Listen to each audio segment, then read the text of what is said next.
जो अल्फाबेटिकली आपके पास पहले आ रहा है ना, पहले कौन आ रहा है? एक्वा। और एक्वा है कितने? 4। तो आप क्या लिख दोगे इसको? आप लिखोगे टेट्रा एक्वा। ठीक है, 4 एक्वा है। क्लोराइडो या क्लोरो ये कितने हैं? 2। तो इसको हम क्या लिखेंगे? डाई क्लोरो या डाई क्लोराइडो। उसके बाद में दोनों का नेम आ गया। अब किसका नेम आएगा? मेटल का। मेटल इज क्रोमियम, तो सिंपली इसको क्रोमियम लिख देंगे। और सबसे लास्ट में क्या आ जाएगा? नाइट्रेट। और मेटल का बेटा ऑक्सीडेशन स्टेट जरूर कैलकुलेट कर लेना। जैसे क्लोरीन का -1 है, तो मेटल का सॉल्व करके आपको मैंने कल ही बताया था, और इसका कितना आ जाएगा? +3। तो यहाँ पे रोमन में 3rd लिख देना बस। सो this will be the name of the complex. ठीक है। अच्छा, अब मैं एक डिफरेंट डाल रही हूं, इसका नेम बताओ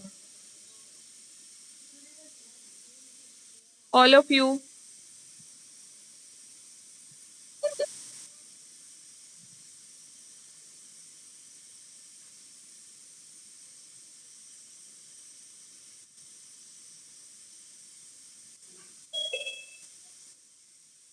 What will be the name?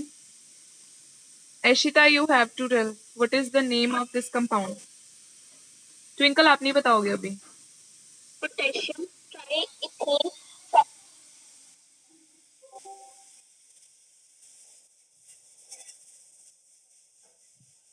Yes, Ashita.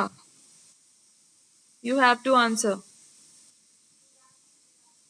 Yes. What is the name of this complex, dear?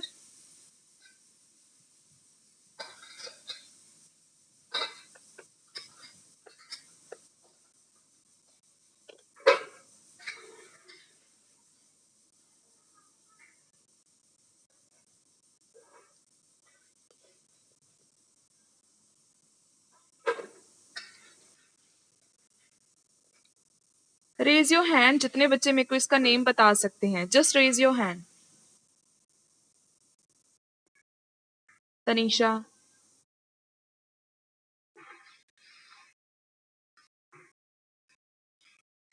अनमोलदीप Kaur, very good. Prachi,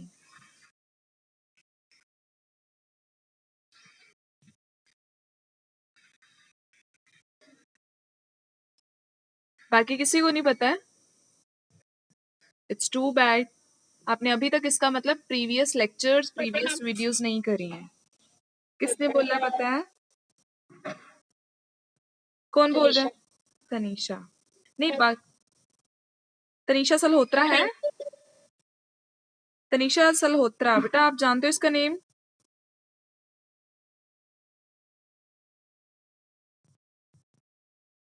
not responding. Okay, जिनको तो नेम पता है वो बताओ जरा फिर। पोटेशियम का चार्ज क्या है बेटा? +1। तो टोटल चार्ज कितना हो जाएगा? +3, है ना? तो इसका मतलब अगर बाहर +3 चार्ज है तो कॉम्प्लेक्स पे कितना चार्ज होगा? -3। हमने पॉजिटिव आयन का नेम पहले लिखना है, नेगेटिव आयन का बाद में लिखना है। तो इस बार हम पहले नाम लिखेंगे पोटेशियम का। और बेटा जो बाहर आयन्स होते हैं उसकी एक चीज ध्यान में रखनी है, उसको डाई ट्राई टेट्रा ऐसा कुछ नहीं लिखना, सिंपल नेम पोटेशियम। उसके बाद में आ गई ये। अब इस पूरे का नेम लिखना है। यहाँ पे मेटल भी है, लाइगेंड भी है। लाइगेंड कौन सा है? Name the ligand. ऑक्सालेटो। कितने कितने ऑक्सालेटो हैं? 3। So we will write here tri oxalato. अब मेटल कौन सी है? आयरन। अब ये मेरे को बताओ मेटल का नेम क्या होगा? Prachi, Prachi, what will be the name of the metal? Very good. हम आयरन नहीं लिखेंगे। जब हमारे कॉम्प्लेक्स पे नेगेटिव चार्ज होता है हम मेटल का नेम एज इट इज नहीं लिखते हैं, हम 8 करके लिखते हैं। तो इसका नेम आ जाएगा बेटा फेरेट। ठीक है। क्रोमियम होता तो क्रोमेट कर देना था ऐसे करके। और मेटल का चार्ज भी आप कैलकुलेट कर सकते हो। इसका -1, सॉरी इसका -2 आ जाएगा और यहाँ पे कितना आ जाएगा? +3। सो 3 will be the oxidation state of metal. ठीक है। तो होप आप बुक से अब प्रैक्टिस कर लोगे इजीली, ठीक है, क्वेश्चंस वगैरह का। तो आपको होप अभी तक कितनी टर्म्स क्लियर होनी चाहिए? जो जनरल था, ठीक है, plus second Werner coordination theory, third nomenclature of the compounds, fourth chelating ligands क्या है, ये अलग से एक इंपॉर्टेंट क्वेश्चन बनता है। व्हाट आर चिलेटिंग लाइगेंड्स, उनका इफेक्ट क्या पड़ता है, जो चिलेट होते हैं वो ज्यादा स्टेबल क्यों होते हैं, ठीक है। तो मैंने वीडियो जो शेयर करी थी उसमें एप्लीकेशन पार्ट स्किप कर देना, वो आपका नहीं है, तो बाकी का कर लेना आप, ठीक है। नई वीडियोस देखी हैं तो देख लो, कवर कर लो, और मैं नेक्स्ट वाला अब करवा रही हूँ, ठीक है। नेक्स्ट वाला आपका बेटा आ जाएगा, हम डिस्कस करेंगे जो आपके पास है वेलेंस बॉन्ड थ्योरी, ठीक है। सबको हाइब्रिडाइजेशन याद है जो हमने +1 में करा था, ठीक है, उसी की हेल्प से हम कर देंगे। तो हाइब्रिडाइजेशन अगर क्लियर है तो आपको 1 सेकेंड की भी दिक्कत नहीं होनी है, ठीक है, ये चीज समझने में। तो करें फिर कंटिन्यू। Yes yes. आपने जो अभी वीडियो शेयर की थी ना, उसमें आपने सेकंड पॉइंट लिखवाया था नंबर ऑफ रिंग्स जो फैक्टर रिस्पॉन्सिबल है चिलेटिंग लाइगेंड्स के यस, लिए। हाँ जी। तो उसमें आपने एक एग्जांपल दी थी EDTA, उसका आपको कॉम्प्लेक्स समझ नहीं आया। एडीटीए का जो कॉम्प्लेक्स है बेटा, उसमें रिंग्स बड़ी सारी बनती हैं। अब मैं आपको बताती हूँ, ये देखो, ये होता है आपका ईडीटीए।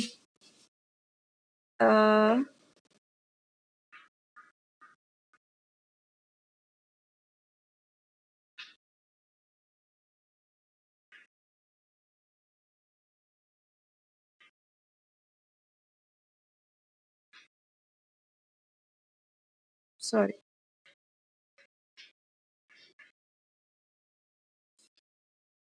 ये है आपका ईडीटीए।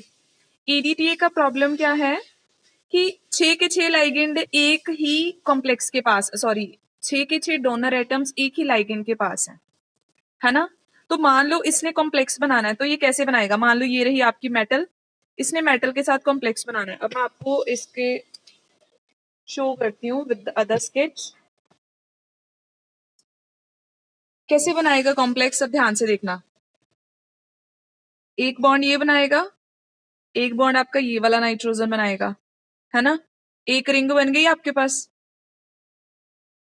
राइट।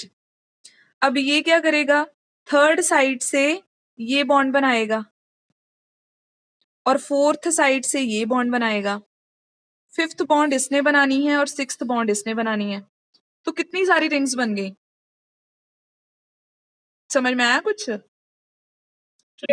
ठीक है, तो ऐसे करके बड़ी सारी रिंग्स बन जाएंगी, हाँ। और चिलेटिंग का ये है कि स्टेबिलिटी इस वजह से है, एक तो एंट्रोपी का सिचुएशन हो जाता है, ठीक है, एंट्रोपी इंक्रीज हो रही है जो फेवरेबल फैक्टर है। प्लस ज्यादा रिंग्स बनने में क्या होता है कि देखो, एक लाइगेंड आया, अब मान लो दूसरा लाइगेंड बाहर से कहीं आना हो तो उसको मेटल के साथ अटैच होने में टाइम लगेगा। लेकिन अगर हमारा दूसरा डोनर एटम पास में ही हो, उसी लाइगेंड में हो, तो इजीली जो है वो मेटल को कैप्चर कर सकता है, उसके साथ बॉन्ड बना सकता है। तो इसका मतलब हमारे पास लाइगेंड की अवेलेबिलिटी भी क्या है, ज्यादा है। तो ये हो गया। तो ये सारे रीजन है कि चिलेशन क्यों बेटर है और चिलेटिंग लाइगेंड क्यों एक स्टेबल कॉम्प्लेक्स बनाते हैं, ठीक है, क्लियर हो गया। तो अब मैं आपका वैलेंस बॉन्ड थ्योरी का स्टार्ट कर रही हूँ, ठीक है, विद एन एग्जांपल। तो आपको एक आधी एग्जांपल से ही अच्छे से क्लियर हो जाएगा, बस ध्यान से सुनना, ठीक है। बाकी सारा ये मत सोचना कि मैं सारे कॉम्प्लेक्सेस को लेकर जो है वो कर रही हूँ। अरे यार, रोटेट हो गया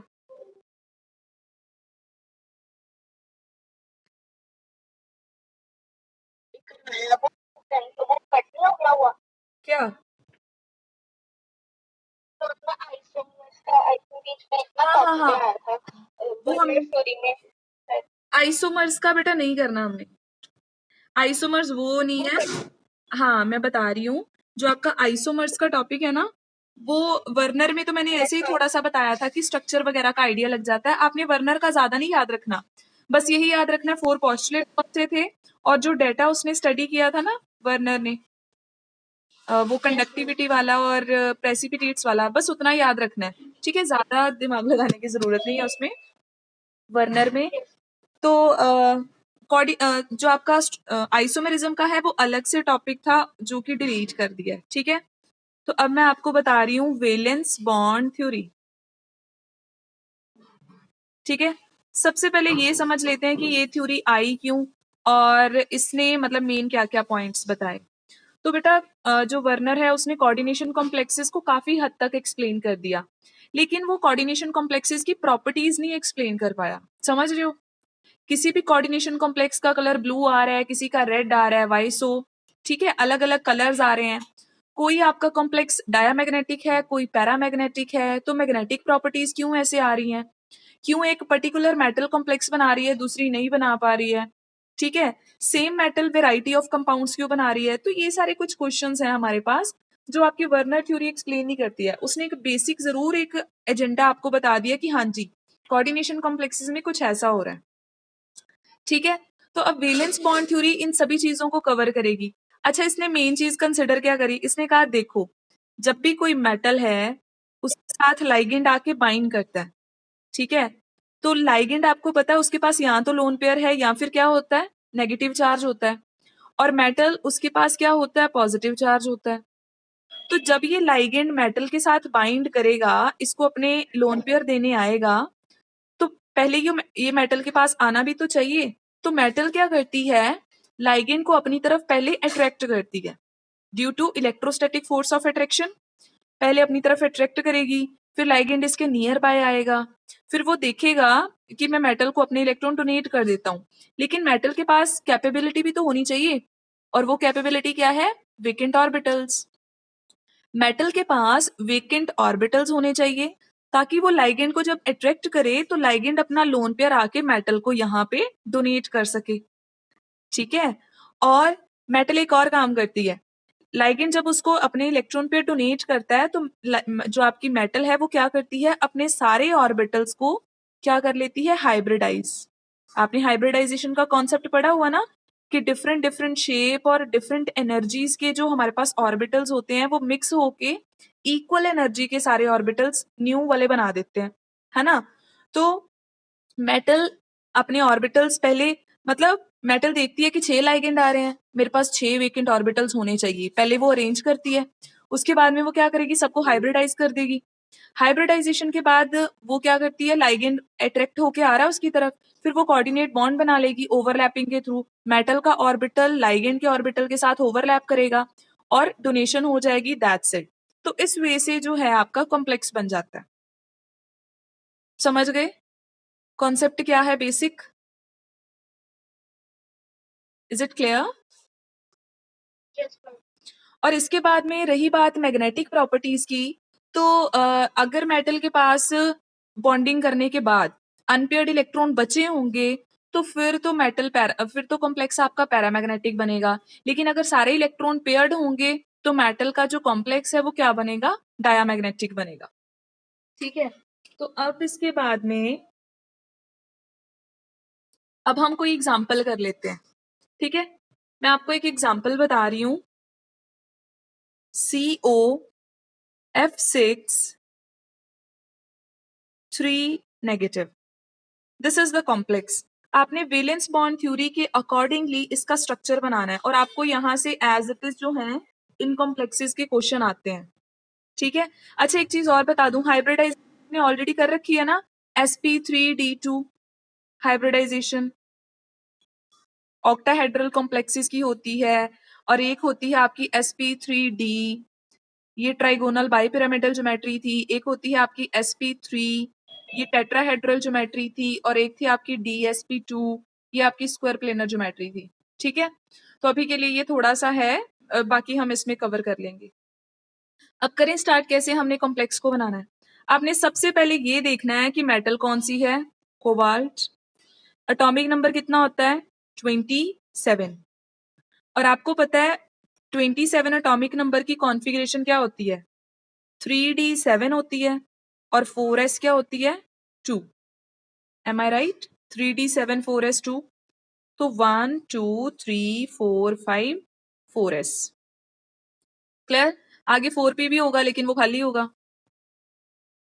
डी में 7 इलेक्ट्रॉन फिल कर दो, 1 2 3 4 5 6 एंड 7, इसके पास 2 इलेक्ट्रॉन है।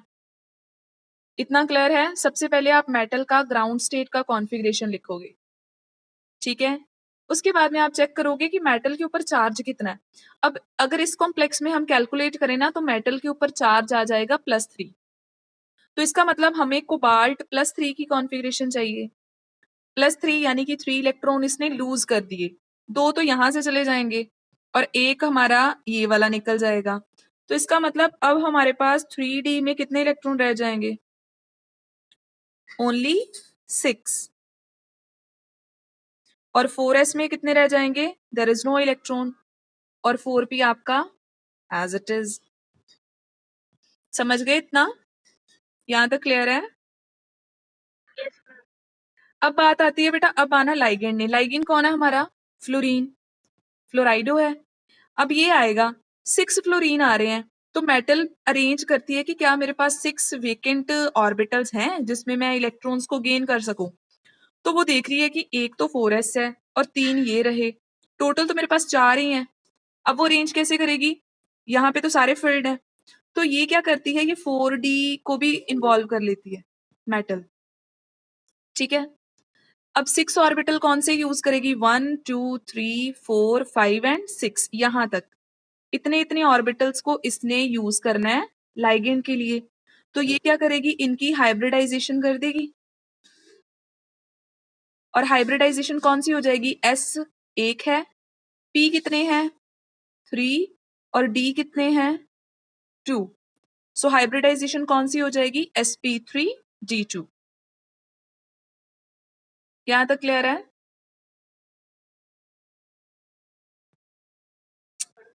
Is it okay?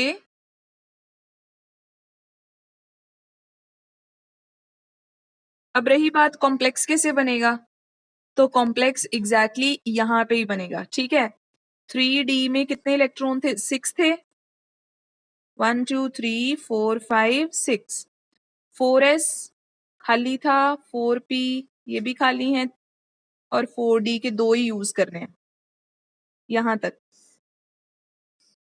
अब जो फ्लोरीन 6 हैं, 6 फ्लोरीन आएंगे, अपने अपने इलेक्ट्रॉन यहाँ पे क्या कर देंगे? डोनेट कर देंगे।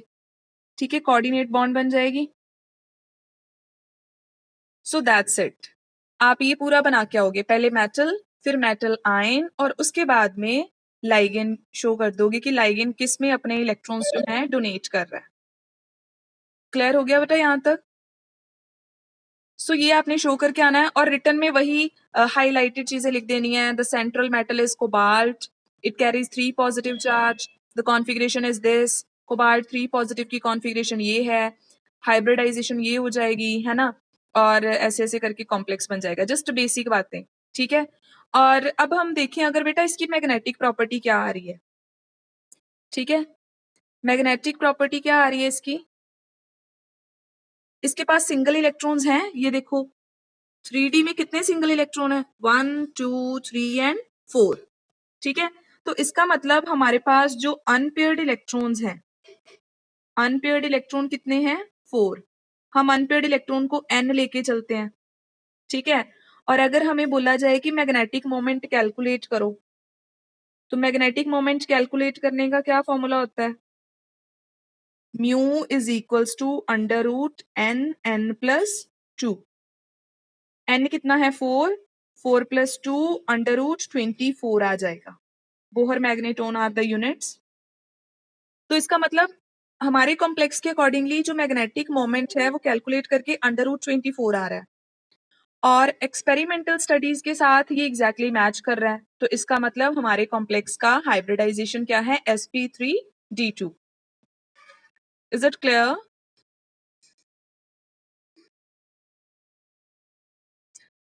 जल्दी बताओ बच्चा। मैग्नेटिक मोमेंट सिर्फ ये फॉर्मूला लगाना है, √n+2। सिर्फ n क्या होता है कि सिंगल इलेक्ट्रॉन्स कितने हैं। ठीक है, सिंगल इलेक्ट्रॉन 4 थे, तो मैंने n की वैल्यू 4 फिल कर दी, और बाद में सॉल्व करके मेरे पास √24 बोहर मैग्नेट्रॉन रिजल्ट आ गया। क्लियर? ओके, तो अब इसका मतलब कि हमारी जो थ्योरी है ये मतलब काफी इजी है। लेकिन एक चीज मैं आपको बता दूं बेटा, कि ये जो आप थ्योरी कर रहे हो ना, ये थ्योरी की एक लिमिटेशन क्या है कि मैग्नेटिक प्रॉपर्टीज के साथ जस्टिफिकेशन नहीं कर पाएगा ये।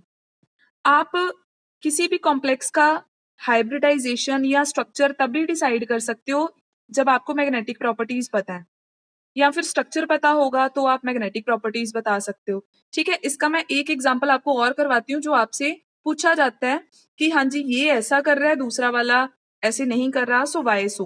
ठीक है, तो हम एक एग्जांपल और लेते हैं और मैं मेटल सेम रख रही हूँ। ठीक है, मेटल मैं ले रही हूँ कोबाल्ट और साथ में अमोनिया ले रही हूँ मैं 6 और चार्ज है total 3 positive. This is the complex we are going to discuss. ठीक है बेटा, तो इस कॉम्प्लेक्स में कोई प्रॉब्लम नहीं चाहिए क्योंकि मेटल तो सेम ही रह रही है ना। तो हाँ जी, तो अभी देखो कोबाल्ट की कॉन्फ़िगरेशन आपको ऑलरेडी पता है, मैं नहीं लिख रही हूँ। कोबाल्ट 3 पॉजिटिव की भी आपको पता है कि 3d में 6 इलेक्ट्रॉन्स हैं। ठीक है यार, पेन में नहीं लिखा। कोबाल्ट 3 पॉजिटिव की आपने अभी करी, 3d क्या था, 6 था। 1 2 3 4 5 एंड 6। 4s एम्प्टी है, 4p भी एम्प्टी है और आगे 4d भी अवेलेबल है। Is it clear? ठीक है, तो अब हम बात करते हैं बेटा कि जो लाइगेंड आएगा वो क्या करेगा। अब देखो कोबाल्ट की सिचुएशन सेम है जो पिछले केस में थी। कोबाल्ट सोचेगा कि 6 लाइगेंड आ रहे हैं, मेरे को 6 ऑर्बिटल्स जो हैं वो मतलब वेकेंट चाहिए, तो वो इन 6 ऑर्बिटल्स को यूज कर सकता है ना, जिससे पिछले केस में किया 1 2 3 4 5 एंड 6। इन 6 को यूज कर सकता है, यस और नो? लेकिन अगर ये ऐसा करेगा तो इसके पास अनपेयर्ड इलेक्ट्रॉन कितने आ जाएंगे, 1 2 3 एंड 4। 4 अनपेयर्ड इलेक्ट्रॉन आ जाएंगे। ठीक है, और अगर 4 अनपेयर्ड इलेक्ट्रॉन आ गए तो फिर से मैग्नेटिक मोमेंट कैलकुलेट करेंगे तो वो कितना आ जाएगा, 24। और आप कह दोगे कि हमारा कॉम्प्लेक्स तो पैरामैग्नेटिक है, लेकिन एक्सपेरिमेंटल रिजल्ट्स पता क्या शो कर रहे हैं, वो शो कर रहे हैं कि जो कॉम्प्लेक्स है इट इज डायामैग्नेटिक। तो ये तो रिजल्ट बिल्कुल वेरी कर गया। अब ये कैसे पॉसिबल होगा, how it can be diamagnetic? समझ रहे हो, हमारे अकॉर्डिंग कॉम्प्लेक्स हमारा पैरामैग्नेटिक है, लेकिन एक्सपेरिमेंटल रिजल्ट शो कर रहे हैं that the complex is diamagnetic. और बेटा डायामैग्नेटिक आपका कॉम्प्लेक्स तभी हो सकता है जब ये सारे सिंगल इलेक्ट्रॉन नहीं होंगे, सबके सब क्या होंगे, पेयर्ड। फिर इसके लिए वैलेंस बॉन्ड थ्योरी ने क्या बताया कि एक्चुअल में क्या हो रहा है, जब आपका कॉम्प्लेक्स बन रहा है ना, ठीक है, तब एक चीज हो रही है कि 3D क्या कर रहा है, ये तो ऑलरेडी पेयर्ड थे, ये वाला इलेक्ट्रॉन यहाँ पे चला जाता है और पेयर अप हो जाता है, ये वाला इलेक्ट्रॉन यहाँ चला गया और पेयरिंग हो गई, तो 2 ऑर्बिटल्स खाली हो गए यहाँ पे। ठीक है, 4s 4p और 4d की जरूरत ही नहीं पड़ेगी। तो इसका मतलब इस कॉम्प्लेक्स में क्या हो रहा है कि सभी इलेक्ट्रॉन पेयर हैं और आपके ये जो बाकी के बचे इतने सारे, ठीक है, ये आपके हाइब्रिडाइज हो जाएंगे। और हाइब्रिडाइजेशन क्या आएगी, डी पहले आ रहे हैं, D2 ओ सॉरी D2s और p कितने हैं, 3। So this will be the hybridization D2sp3। ठीक है, अगर sp3d2 होगी तो फिर तो इसने पैरामैग्नेटिक बन जाना है, जो हमारा एक्सपेरिमेंटल रिजल्ट्स के साथ मैच नहीं कर रहा। तो ये लिमिटेशन हो गई ना कि हमें पहले थोड़ा बहुत आइडिया होना चाहिए कि मैग्नेटिक प्रॉपर्टीज क्या हैं इस कॉम्प्लेक्स की, तो फिर हम इजीली उसका हाइब्रिडाइजेशन बता सकते हैं। Is it clear? तो अब क्वेश्चन आपको यही आता है पेपर में कि कोबाल्ट जब फ्लोरीन के साथ कंबाइन करता है तब वो एक पैरामैग्नेटिक कॉम्प्लेक्स बनाता है। ठीक है, और जब वही कोबाल्ट अमोनिया के साथ कॉम्प्लेक्स बना रहा है तो तब वो क्या करता है, तब वो एक डायामैग्नेटिक कॉम्प्लेक्स बनाता है। ठीक है, इस केस में उसकी हाइब्रिडाइजेशन sp3d2 आती है और इस केस में उसकी हाइब्रिडाइजेशन D2sp3 आती है। सो वाई सो। ठीक है, तो इसका मतलब फर्क कहाँ पे आ गया, मेटल तो सेम ही है, फर्क कहाँ पे है, जो लाइगेंड्स आ रहे हैं। इसका मतलब जो फ्लोरीन था वो वीक लाइगेंड था, क्योंकि वो आया उसने बस इतना देखा कि कितने खाली ऑर्बिटल्स हैं, मैं उधर ही एडजस्ट हो जाता हूँ, ठीक है, उसने कोशिश ही नहीं करी कि खुद के लिए ऑर्बिटल्स को खाली करवाए। लेकिन अमोनिया, इसने क्या किया, इसने जबरदस्ती जो सिंगल इलेक्ट्रॉन्स थे उनको पेयर अप करवाया और अपने लिए 2 ऑर्बिटल्स यहीं से खाली करवा लिए, वेकेंट। ठीक है, तो इसका मतलब ये कौन सा लाइगेंड होगा, ये स्ट्रॉन्ग लाइगेंड होगा, जो इतनी इसके पास एबिलिटी है कि ये इलेक्ट्रॉन्स को पेयर अप करवा के अपने लिए ऑर्बिटल्स को वेकेंट कर सकता है। Is it clear? So the difference in the geometry or the difference in the magnetic property is due to the nature of the ligand, not due to the metal. ठीक है, तो ligand very करेगा तो complex की magnetic property भी very करेंगी और hybridisation भी वेरी करेगी। तो आपको मैं ये बता दूं, यहाँ पे डी ऑर्बिटल बेटा कौन से इन्वॉल्व हो रहे थे, बाहर वाले 4D वाले, तो हम इनको पता क्या बोलते हैं, इनको हम बोलते हैं outer orbital complex. Outer orbital complex का मतलब जो बाहर वाले डी ऑर्बिटल्स को यूज करते हैं, और ये रहे आपके इनर ऑर्बिटल कॉम्प्लेक्स, क्योंकि इन लोगों ने अंदर वाले डी ऑर्बिटल्स को यूज किया था। Is it clear? आउटर कौन से होते हैं और इनर कौन से होते हैं?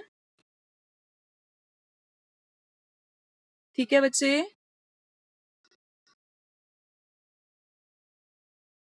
सुन रहे हो या नहीं? और एक चीज और बता दूं मैं आपको, जब भी कोई कॉम्प्लेक्स आउटर ऑर्बिटल होगा, इसका मतलब वो बाहर वाले डी ऑर्बिटल यूज करेगा, इसका मतलब उसने इलेक्ट्रॉन्स की पेयरिंग नहीं करवाई है, इसका मतलब उसके पास अनपेयर्ड इलेक्ट्रॉन होंगे ही होंगे, और उसका नेचर क्या आ जाएगा, वो आपका बनेगा high spin complex. High spin complex का मतलब है कि उसकी स्पिन काफी ज्यादा आएगी, उसकी मैग्नेटिक मोमेंट काफी ज्यादा आएगी। लेकिन जो इनर ऑर्बिटल कॉम्प्लेक्स बनाएगा उसने अंदर वाले डी ऑर्बिटल यूज करे हैं, इसका मतलब उसने जबरदस्ती पेयरिंग करवाई होगी, और जब भी पेयरिंग करवाएगा तो मैग्नेटिक मोमेंट काफी कम आएगी, तो हम इनको बोलते हैं लो spin complex. Is it clear बेटा?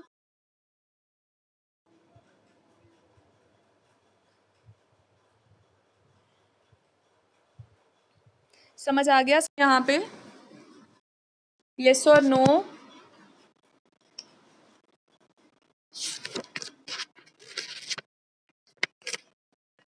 बताओ जल्दी से।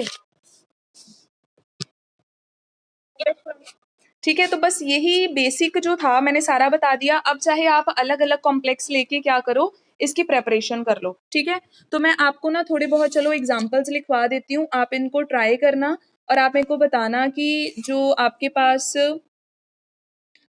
हाइब्रिडाइजेशन है क्या आ रही है या कॉम्प्लेक्सेस कौन से बन रहे हैं। ठीक है, तो यहाँ पे मैं आपको बता रही हूँ, एक है आपका निकल, इसके साथ 4 कार्बोनिल लग रखे हैं। ठीक है, आपने ये नोट कर लो सारा, निकल के साथ 4 कार्बोनिल हैं और एक निकल के साथ 4 सायानाइड्स हैं। ठीक है, इन दोनों का आपने ज्योमेट्री बना के देखनी है, हाइब्रिडाइजेशन देखनी है कौन सी आ रही है और स्ट्रक्चर कौन सा आएगा। ये जो पिछले मैंने करे ना sp3d2 या d2 sp3, इनकी ज्योमेट्री कौन सी आती है बेटा? ऑक्टाहेड्रल। पता है ना सबको, 6 वालों की ज्योमेट्री ऑक्टाहेड्रल आती है। क्लियर? तो इसका चलो मैं आपको बता देती हूँ, इसका आएगा आपके पास टेट्राहेड्रल और इसका आएगा आपके पास स्क्वायर प्लेनर। ठीक है, इसकी हाइब्रिडाइजेशन आएगी sp3 और इसकी आएगी आपकी dsp2। सो वाई सो ये थोड़ा सा आप अपने ड्रॉ भी करना और चेक भी करना ऐसा क्यों हो रहा है। ठीक है, एक आधा और कॉम्प्लेक्स दे देती हूँ, एक इसका ड्रॉ करना, Fe के साथ Cn लगा देना 6। ठीक है, और एक तरफ Fe के साथ 6 वाटर लगा देना। ठीक है, 6 वाटर लगा देना। इन दोनों की ज्योमेट्री चेक करना, दोनों 6 वाले हैं, दोनों ऑक्टाहेड्रल हैं, लेकिन बस चेक करना इनर वाला कौन सा बनेगा और आउटर वाला कौन सा बनेगा। ठीक है, कर लोगे? ठीक है, तो अब वैलेंस बॉन्ड थ्योरी आपकी सारी कवर हो गई। बस ऐसे कंपैरिजन में सारे स्ट्रक्चर जितने भी आपकी बुक में होंगे या जितने भी आपको वहां से मिलेंगे ना, एनसीईआरटी से या किसी एडिशनल बुक से, वो ट्राई जरूर करना ऑन द सिमिलर बेसिस। और लिमिटेशन सुन लो बेटा वैलेंस बॉन्ड थ्योरी की। लिमिटेशन क्या है? मैग्नेटिक प्रॉपर्टीज को एक्सप्लेन कर रहा है, नो डाउट, है ना, ज्योमेट्री भी बता रहा है कोऑर्डिनेशन कॉम्प्लेक्सेस की, लेकिन कहीं ना कहीं कुछ कॉम्प्लेक्सेस में मैग्नेटिक प्रॉपर्टीज सेटिस्फाई नहीं हो पा रही हैं। ठीक है, और ये भी नहीं बता पा रहा है कि एक लाइगेंड डिफरेंट बिहेवियर शो कर रहा है और दूसरा लाइगेंड डिफरेंट बिहेवियर क्यों शो कर रहा है। ठीक है, एक वीक है तो वो वीक क्यों बिहेव कर रहा है, एक स्ट्रॉन्ग है तो वो स्ट्रॉन्ग क्यों बिहेव कर रहा है लाइगेंड। ठीक है, कलर कैसे आ रहा है कॉम्प्लेक्सेस का, नो आइडिया, कौन से कॉम्प्लेक्स का कौन सा कलर आएगा या कलर के पीछे रीजन क्या है, वो चीजें नहीं बता रखी हैं। ठीक है, तो ये कुछ क्वेश्चंस हैं जो आपकी वैलेंस बॉन्ड थ्योरी में रह जाएंगे और इनको हम कवर करेंगे कल वाली थ्योरी में, that will be CFT, crystal field theory. Clear हो गया यहाँ तक? कल आपकी क्रिस्टल फील्ड थ्योरी हो जाएगी, देन चैप्टर खत्म। तो ध्यान में रखना कि चैप्टर कल कंप्लीट हो रहा है तो अपना सारा कवर कर लो वीडियोस के थ्रू और लाइव लेक्चर्स के थ्रू। Is it done? कोई प्रॉब्लम किसी को?